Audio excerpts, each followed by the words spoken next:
Everybody back at UVA. We're here in another edition of Broadway Talks Back. This is our first of two parts with Hadestown. I'm here with Afra Hines, and she is in the ensemble of Hadestown.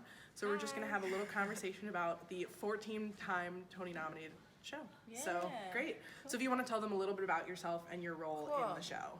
So I'm Afra Hines. I am one of the worker chorus in Hadestown, and I understudy the role of Persephone.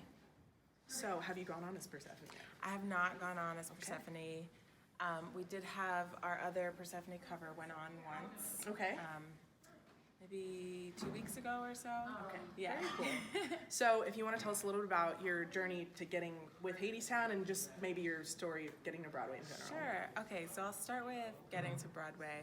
I went to a performing arts high school. I did my last 2 years at Professional Performing Arts, which is right one block west of this theater, which is so crazy. Very cool.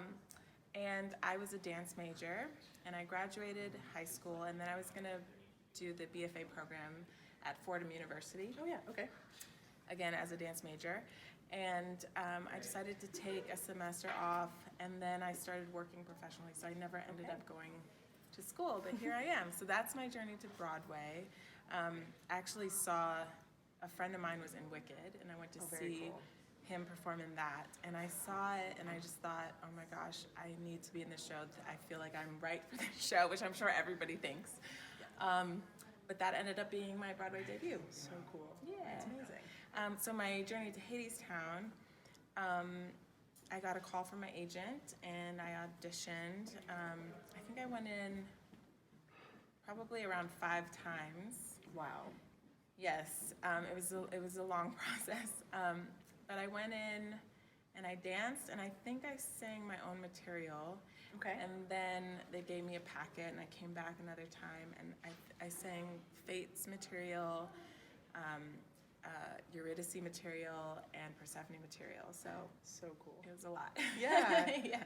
So out of, I guess like previews kind of just ended now, or like in the pre-Tony season. Yeah. What has been like one of the biggest challenges? Like I've always heard previews change everything so much. Yeah. So were there any like big changes to like the workers chorus or songs maybe? Yes, we did. We were making changes all the way up until opening night. Maybe that's exaggerating. A few days before opening night, Right. we made it. I think Chant 2 is probably a song that we had a lot of different versions of, and then there's a song that Eurydice sings. I'm forgetting the name of it now, but we weren't on stage for that, and now we are. So there was sort of like big changes that happened right up until the last minute. That's so awesome. And can you tell us what the sort of like learning about all the Tony nominations, what that whole experience was like? Yeah, it's pretty wild. Like we know the show is fantastic. Of course. Or I know how I feel about the show, but you don't know exactly how it's going to be received. So it definitely was very flattering to get 14 nominations. And this show has had a few different versions, so there's lots of fans who know the music already. So I'm happy for them. Yeah. Because they love the show so much. So Yeah. to have this, the 14 Tonys feels like it's for them too. Yeah, I feel like there was a lot of hype because there was like the album that came out in like 2017, and that got people started really listening to it then. Yeah. And I know there's like a exclusive fan preview out there right now, like 7 of the original cast. Oh, I don't even know that. Oh yeah, there was like there was Amazing. some limited edition EP released or whatever. Oh, cool. And so some of the fans, like, we have access to listening to the songs, and Amazing. it's been super cool just to see the different voices, the different like changes in each song and everything. Yeah, that's so And cool. so I know everybody's really excited, and I Yeah. picked Hadestown for every Tony, Cool. like in my bracket. Yeah, that's amazing. So do you have a favorite like song either to perform or watch in the show? I really love, well, there's so many They're all great amazing. songs. Yeah, I really like Our Lady of the Underground. It's a Persephone song. Amber Gray is fantastic. Love her. That song is just fun. Yeah. And I really like Eurydice's Flowers. Is so, I mean, she's just brilliant. Yeah, So, Eva. We're amazing. crossing the fingers for the Tony. Yeah. So, Yeah.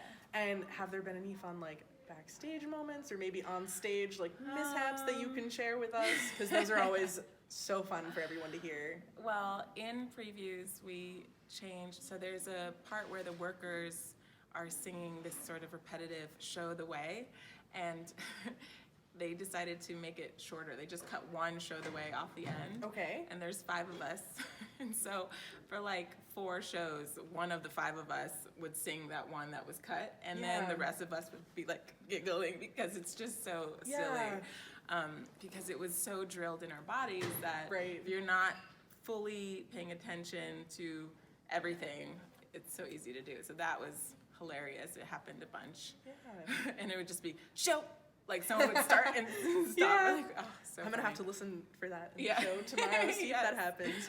Yeah. But, you know, what are some of the, maybe like the challenges of being in a show that so many people kind of already like knew the music, or maybe like different expectations of what people thought coming in?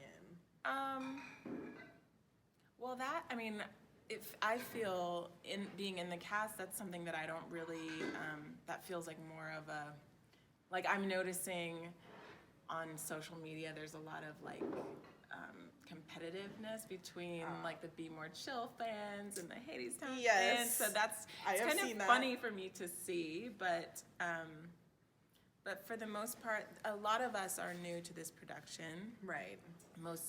The entire chorus is new to this production, so it feels new to us, you know? Yeah, well, that's great.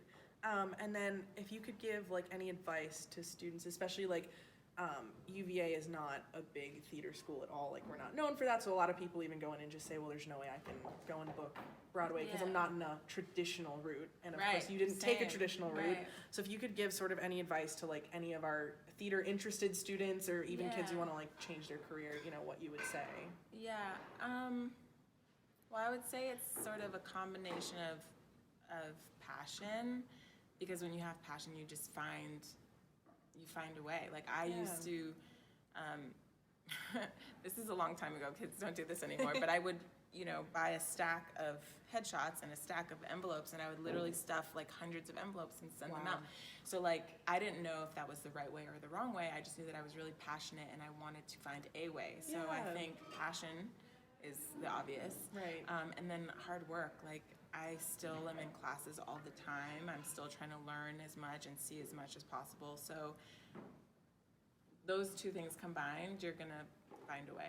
That's awesome. Yeah. Well, thank you so much for taking the time to talk to us. This is so great. We're so excited to see the show. Yes, I can't wait. And everybody at UVA, come see Hadestown if you can get your hands on tickets because it's selling out. So thank you so much, and we'll be back to you with part 2 of our Hadestown Broadway Talks Back. Thanks, guys. Bye. Bye.